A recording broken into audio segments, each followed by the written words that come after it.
Olá, sejam bem-vindos. Hoje a nossa conversa é sobre o tumor de Wilms, que a gente também conhece como nefroblastoma. Vamos fazer aqui uma revisão completa, bem focada nas diretrizes e nos protocolos brasileiros mais atuais. Preparados? Vamos lá! Bom, para organizar nosso papo, a gente vai seguir um caminho bem lógico, quase uma jornada clínica. Primeiro, vamos entender o que é o tumor. Depois, a gente vê os sinais e sintomas, como se faz a investigação para chegar no diagnóstico, e aí sim falamos de estadiamento e tratamento. E para fechar, a gente conversa sobre o prognóstico e os pontos que realmente importam. Então, começando pelo começo. O que de fato é o tumor de Wilms? Quem ele costuma afetar? E será que tem alguma ligação com a genética? É isso que a gente vai ver agora. Ok, vamos direto ao ponto. O tumor de Wilms é basicamente um câncer de rim que se forma a partir de células muito, mas muito primitivas, lá da fase embrionária. E olha, ele é disparado o tipo mais comum de tumor renal em crianças, respondendo por cerca de 90% de todos os casos. É muita coisa. E para a gente ter uma ideia do tamanho disso, a incidência é de mais ou menos um caso para cada 10 mil crianças. Pode parecer pouco, mas isso faz dele o tumor sólido abdominal mais comum na infância. Então é algo que todo profissional de saúde precisa conhecer. E tem uma faixa etária bem característica, viu? O pico do diagnóstico acontece bem na primeira infância. A gente está falando aqui principalmente de crianças entre 2 e 5 anos de idade. Na grande maioria das vezes, o tumor aparece em um rim só. Mas é super importante saber que em cerca de 5 a 10% dos casos, ele pode ser bilateral, ou seja, se desenvolver nos dois rins ao mesmo tempo. E isso, claro, muda todo o manejo. Outro ponto fundamental, o tumor de Wilms nem sempre aparece do nada. Às vezes, ele está ligado a algumas síndromes genéticas. As principais são a WAGRE, que envolve problemas nos olhos e no sistema geniturinário, a de Beckwith-Wiedemann, que está associada a um crescimento exagerado, e a de Dennis-Drash, com problemas renais e genitais. Tudo bem, já entendemos o que é. Mas como isso se manifesta? Quais são os sinais que fazem uma família acender o alerta e procurar um médico? Vamos ver agora a parte clínica. Olha, o sinal clássico, o mais importante de todos, é a presença de uma massa, um inchaço no abdômen. Normalmente ela é firme, não dói ao toque, e aqui vai um detalhe crucial: ela não costuma cruzar a linha média do corpo, fica só de um lado. Outras coisas podem aparecer junto, como uma dor abdominal leve, febre baixa, sangue na urina ou até pressão alta, que acontece em um quarto dos casos. Então, vamos imaginar esse cenário. Chega uma criança com uma massa abdominal. E aí, o que fazer?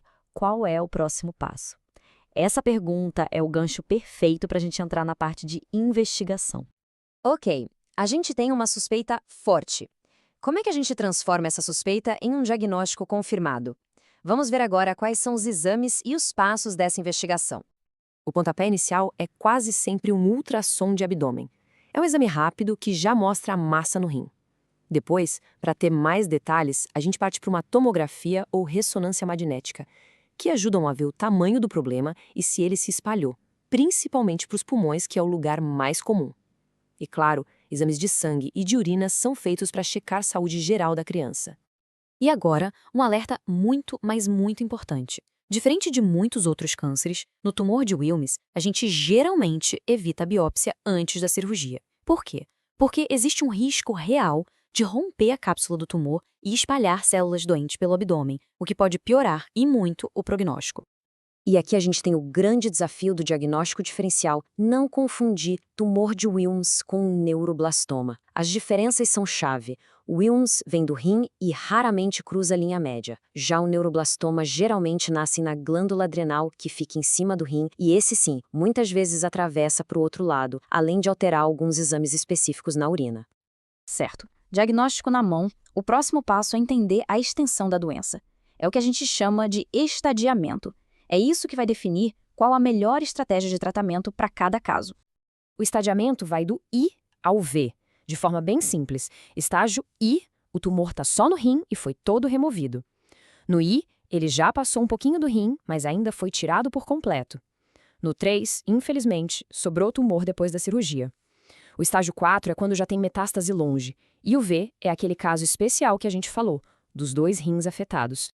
O tratamento é uma combinação de forças, são 3 pilares principais: A cirurgia, que normalmente é a retirada completa do rim doente, é a base de tudo. A quimioterapia entra em cena para destruir as células do câncer que possam ter sobrado, e a radioterapia fica reservada para casos mais avançados ou se a doença voltar.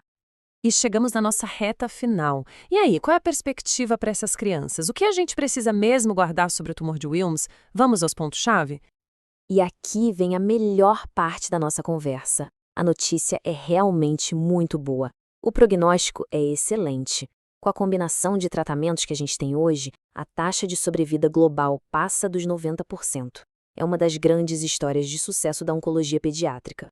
E para nunca mais esquecer, aqui vai o nosso link mental. É quase um mantra clínico. O Wilms não cruza a linha média. Essa frase simples é um atalho poderosíssimo para ajudar a diferenciar do neuroblastoma logo de cara. Guardem isso. Então, o insight clínico, a mensagem para levar para casa é essa. Se aparecer uma criança pequena naquela faixa de 2 a 5 anos, com uma massa firme no abdômen e que fica só de um lado, o nome tumor de Wilms tem que pular na mente na hora. É a suspeita número 1. E pra gente fechar, fica aqui uma reflexão.